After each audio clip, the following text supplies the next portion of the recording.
What up my channel? Welcome back to another video. I'm Shani and you're watching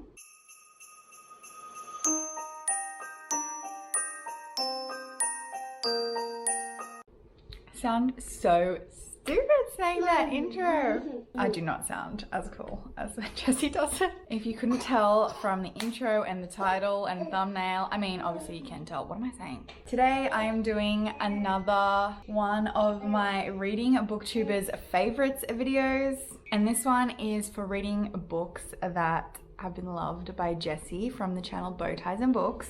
I feel like this is wonky, but whatever.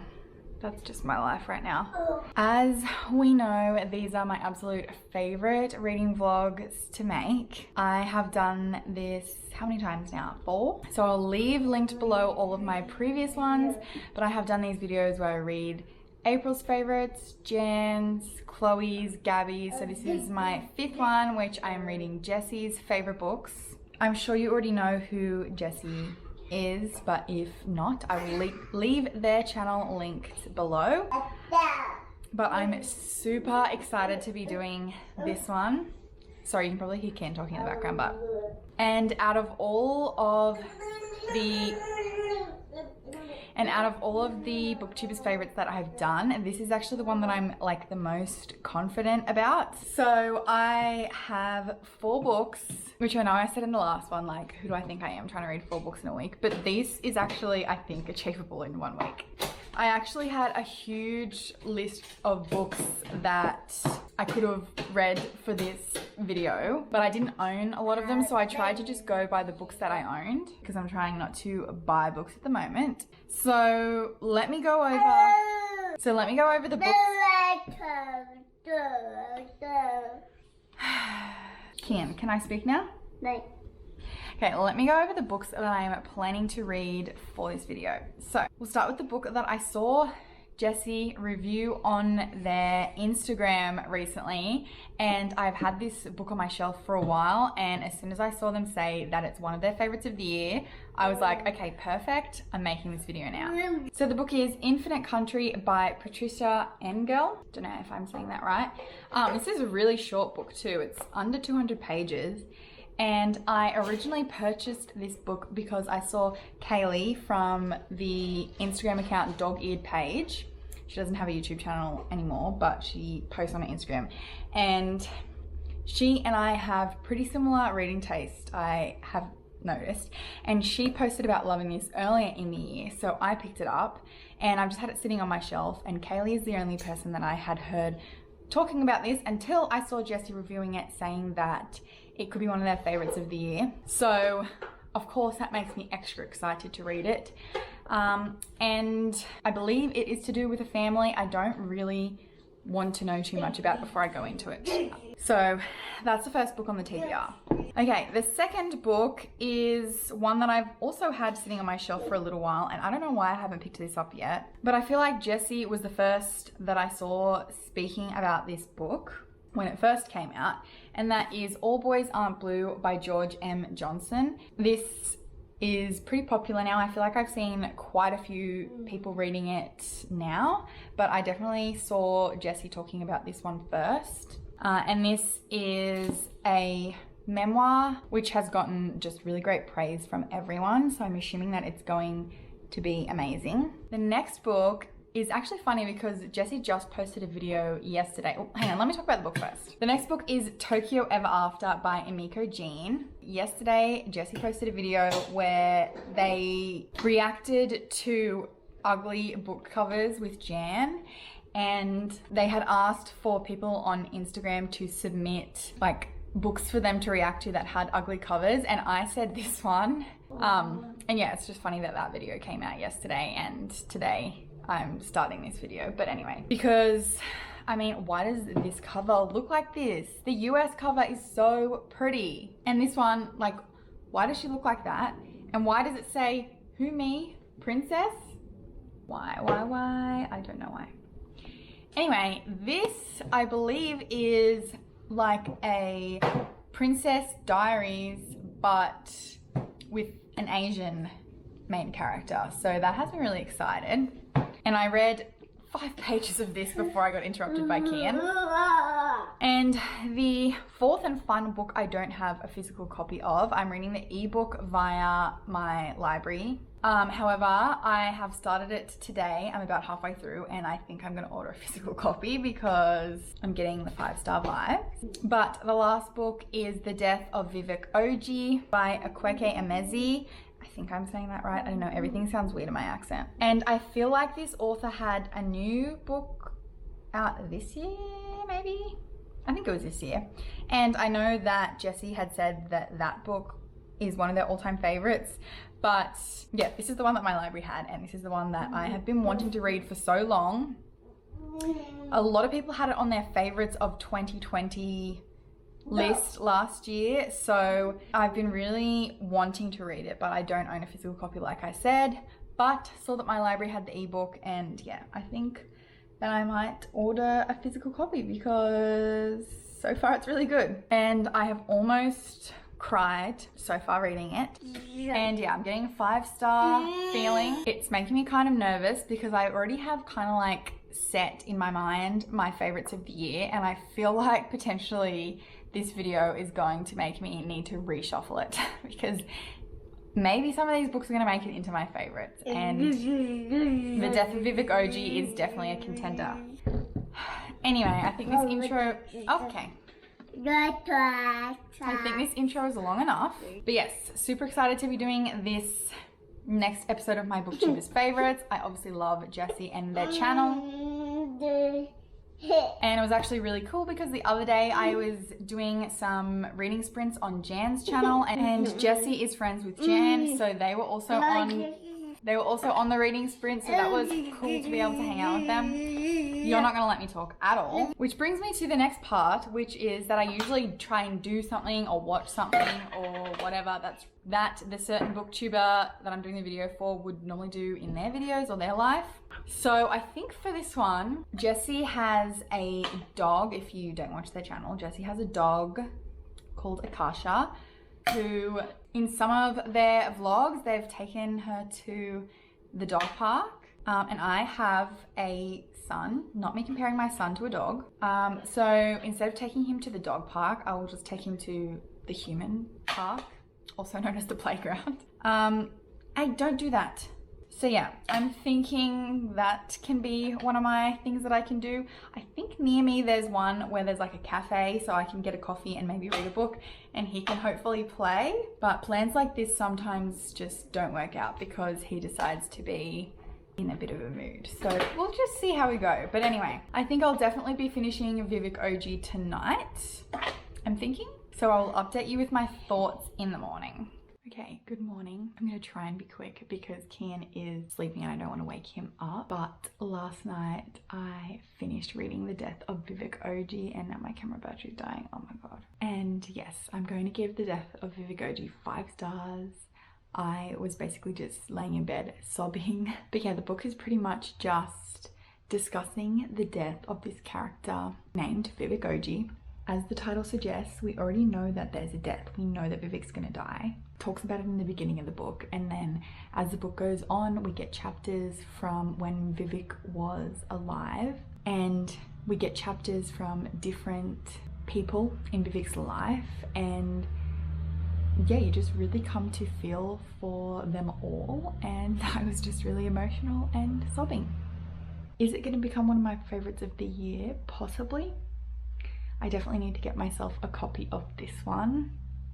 I knew I was going to love it, and of course I did. Also, I've come to realize I really enjoy books that are set in Nigeria. I have no idea why. I've never been there. I'm not Nigerian, but yeah, some of my favorite books that I've read this year have been set in Nigeria, so that's interesting. I might have to pick up some more books that are set in Nigeria just to see. But yes, the first book of this video is a huge success. So today I'm going to read Infinite Country. I am 1 chapter in and I'm gonna go and read it now and update you when I have an update. Okay, I've really been slacking with the updates in this video, but I filmed like a whole other vlog for the love hypothesis just randomly in between this one, so I don't know. But I've read like an entire book since I last spoke to you. You want to hold that one? So I read Infinite Country and I gave it 5 stars. It made me cry. It was such a short book. It's literally just under 200 pages. It had so much in it. Can't remember if I even spoke about what it was about,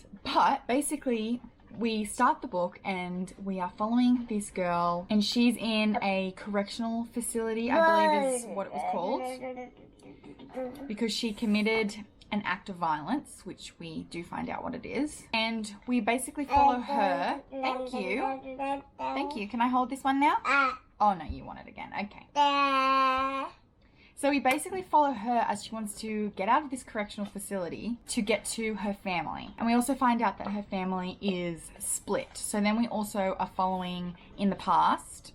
We get to see her parents' relationship and how they came to be where they ended up and what happened with their children. So basically her family is split. Her mother and 2 of her siblings are in America, and she's in Colombia with her dad, and we see how that happened to be. It discusses, I guess, trying to move countries to make a better life for yourself and for your children, and having to make decisions about what's best for your family. And yeah, it was, I don't want to talk about it too much because it is only 200 pages, but it was absolutely incredible. I do have some like highlighted parts, and yeah, I just think it was great. There was also a switch in writing style, which when it first happened, I did get a bit shocked, but I think that it really, really worked the way that it was done.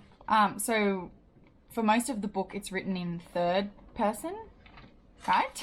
And then at the end, we get these chapters that feel like you're reading a letter, or it's a letter written to someone, or like a diary entry almost. And when I first got to those chapters, because there was no change in like heading on the chapters, there was no change in font or anything, it was written exactly the same as the other ones. When I first got to those chapters, I was a bit confused, but then I feel like it works with what they were trying to portray with the change in writing style. So yeah, I loved this. This was 5 stars. And I think it's safe to say that I need to read everything that Jessie ever recommends. Oh my God. I read 2 books and both books have been 5 stars. And I think I need to like rejig my whole favorites of the year to fit in Vivek Ogee. I don't really remember how much I spoke about that book, but basically I think I need to fit it into my favorites of the year. I was thinking I needed to try and fit in Infinite Country as well, but I don't know, I need to think on it a bit more. I don't know, both made me cry and both are 5 stars, and like, I don't know. I thought I had my top books of the year figured out, and now I feel like I need to change it. Anyway, moving on from then, I have my last 2 books, which I'm in the middle of reading both. So, All Boys Aren't Blue. The dust jacket's not on. Here it is. Absolutely stunning cover. Can't remember if I've spoken about what this was about, but this is a memoir, and I am buddy reading this with Michaela, who I've spoken about before. I'll leave her channel linked. So we have got the sections up here. So I've just read the first. Okay, that is actually making a bit of a noise, bud. So yes, I just started this today. I have no idea if you can hear him, you probably can. And I already have quite a few tabs happening. So far this has discussed a lot of great things. You're not gonna let me talk, are you? Alright, we might have to come back later, but I've started reading this. And I've also started reading Tokyo Ever After. I've only read a couple of chapters, and again, lots of marks. Okay, we're coming back later. Hi, I haven't updated in a couple of days because I've just been going through it and I haven't been feeling great, but I think last time I updated, my child cut me off, but I was trying to say that I'm reading Tokyo Ever After, and look at the tabs that are on the front. Tell me you have a toddler without telling me you have a toddler. But I've already highlighted and, well, actually I haven't highlighted because I hate my edition and I feel like I might get rid of it to get the pretty US edition, but I've tabbed a bunch of things. He's not gonna let me talk again. But the reason I'm jumping on, I have no reading updates because I've barely read in the last couple of days. However, we are, I think, going to be going out to where there's some places he can play. So I'm going to include that because that is my thing that I'm doing to be like Jessie. Jessie takes Akasha to the dog park and I take my child to the human child park. I don't know. I'm gonna insert some clips maybe that I get on my phone, but I don't know if you've noticed, but having a child is actually it's difficult. You playing with the tabs. All right, let's go.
Hi, I've been a terrible vlogger. I'm here to end the video. I think that the last clips that I have are from when we went to the farm and we were feeding the farm animals and Kian was running around and playing, and that was an amazing day. So I'm glad I included that footage, or had that footage, even though I'm sure like people maybe didn't care about it because it didn't have anything to do with books. It was a nice fun thing that I've got recorded on my channel now. Because yeah, I'm not feeling great now. So I feel really bad that this hasn't been the best experience in terms of vlogging. However, it has been a good experience in terms of the books. I've got the windows open, so I don't know if you can hear the trucks. So let me go over the books because I think I've actually done a really bad job of explaining them. The first book that I read in this video was The Death of Vivek Ogee. Yes, so the first book that I read in this video was The Death of Vivek Ogee, which I gave 5 stars.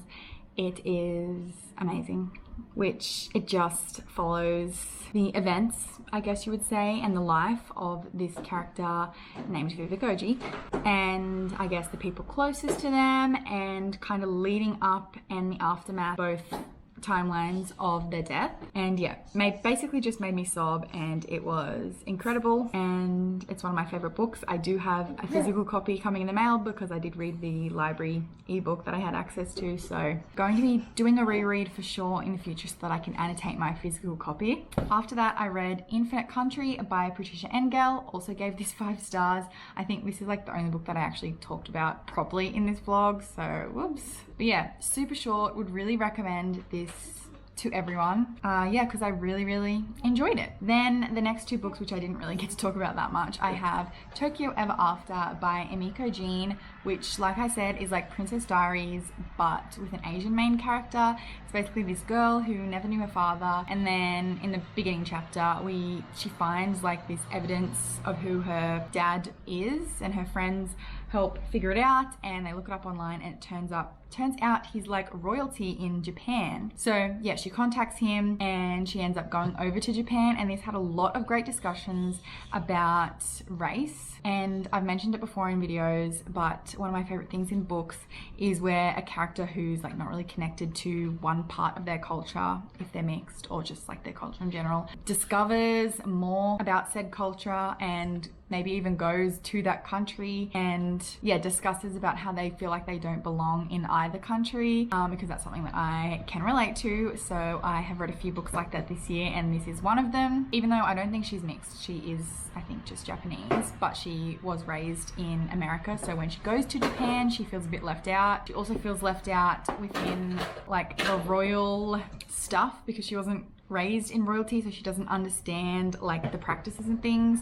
So that was cool. I literally, like the first couple of pages, I have like heaps of tabs. Sorry, I'm trying to like use my one hand. Let me just read from you from the first few pages the quotes I marked down about race. Oh, first, because her name is Izumi and she just goes by Izzy because people can't pronounce her name correctly and can't be bothered to figure out how to pronounce her name correctly and ask her, so she ends up just making it easy for white people by just going by the nickname Izzy. Yeah, there's this one quote. As a kid, I thought lots about my father. Sometimes I fantasized he was a dentist or an astronaut, and once, though I'll never admit it out loud, I wished he was white. Actually, I wished both my parents were white. White was beautiful. White was the color of my dolls and the models and families I saw on TV. Like shortening my name, a paler skin color and a rounder eye shape would have made my life so much easier. The world so much more accessible. Oh, and then the classic quote in this page when she's talking about you know, people being questioned about their culture. The classic question, no, but where are you really from? And this is all in the first 15 pages. I was just finding so many relatable quotes.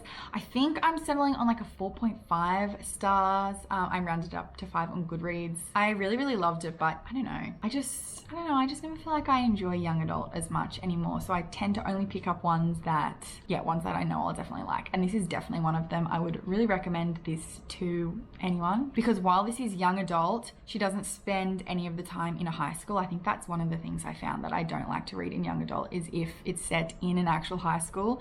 So while she is a high school student, she goes over to Japan. So she's not in school over there. So it doesn't feel as young adult in terms of the setting. So if you're someone who likes young adult for the writing being a bit simpler and the themes being a bit less intense than certain adult novels maybe, this could be a good one for you, and with like a more young adult type of romance, because she's in high school, but it's not set in a high school. So yeah, I think that's one of the things I found out about myself about young adult books, is not to pick ones up where high school dramas are the plot point, whereas this is going to a different country, so it's a different plot point, if that makes sense. I don't know, I'm just trying to work out my own reading taste this year, clearly, which is what this whole experiment is about. Anyway, final book that I'm going to talk about for this video, All Boys Aren't Blue by George M. Johnson. Oh, coming to interrupt just in the nick of time. So yes, like I was saying, the last book is All Boys Aren't Blue. No.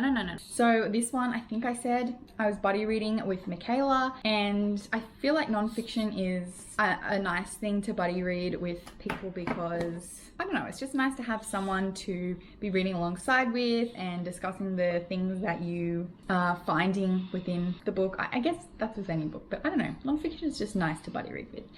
Anyway, yeah, so this is basically just, I think like I explained, the memoir of George M. Johnson and the memories about growing up queer and black in America. So again, there were lots of quotes about race that I was highlighting. I highlighted a bunch in this. There are definitely a lot of sad moments. Don't draw on the table. I don't know if I'll have time to read out a lot, but even if you're not black and queer, there are still so many aspects in this about why this would be good for you. This obviously would be amazing for young black queer people to read because there's going to be a lot that it can teach them, but I feel like it can just teach people, it can just teach all people something. Like this quote said, many of us are always in a state of working through something, always in a state of becoming a more aware version of self.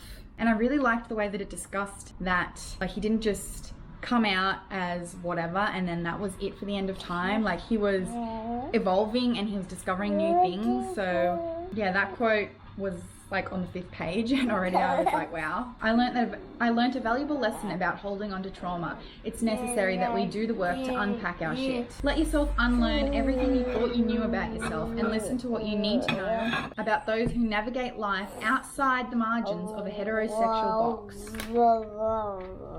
Like, I don't know, there was just like a lot of great quotes. There were a lot of great discussions, and I feel like if you are someone who just wants to understand being queer a bit more, then this is probably a good book to pick up as well. I just feel like this is like a book that everyone can appreciate no matter what age, gender, sexuality, race. I just feel like everyone can get things out of this. I'm obviously not going to read every single part that I tabbed, but there were just so many great parts in it. And if you couldn't tell, I obviously gave it 5 stars. So like I was saying, my vlogging was terrible in this because every time I tried to pick up my camera, somebody interrupted and didn't want me to vlog. But as for the reading, I gave pretty much everything 5 stars because Tokyo Ever After, we may as well say it's a 5-star book. Like, I mean, I'm saying I gave it 4.5, but it's a 5-star read. Let's be honest. So I read 4 5-star books in this, and like I said at the beginning, I think I said it at the beginning, this is the one that I was most confident about in terms of the choices, just because I had a feeling, like I just had a feeling about these books. And we're in December. This year I feel like I really honed into what type of books I personally like to read, and yeah, I definitely think I know the type of books that I am going to be going to Jessie for the recommendation for. I definitely enjoyed doing this series this year, and we'll probably do some more next year. I'm definitely looking forward to people coming out with their yearly favorites because I'm sure I will be getting some amazing book recommendations from those. But yes, like I said, obviously subscribe to Jessie because they are amazing and clearly they have excellent book recommendations. And yes, thank you so much for watching if you've made it this far. Thank you for subscribing if you have and sticking with me throughout the year. Like I've said in this video, maybe a different video, my vlogmas kind of tapered away at the end as I expected it would, but you know, it went strong for about half of vlogmas, and I don't know if I'll have another video up before Christmas, so I hope you have a good Christmas and don't put that in your mouth. If you made it to the end of the video, leave the bow tie emoji because Bowties&Books, I think like technically it's like a ribbon. I don't know. I don't know. Oh my god, I don't know why people are watching this video. I'm sorry, just click off. But yes, I love you and appreciate you so much, and I'll see you next time.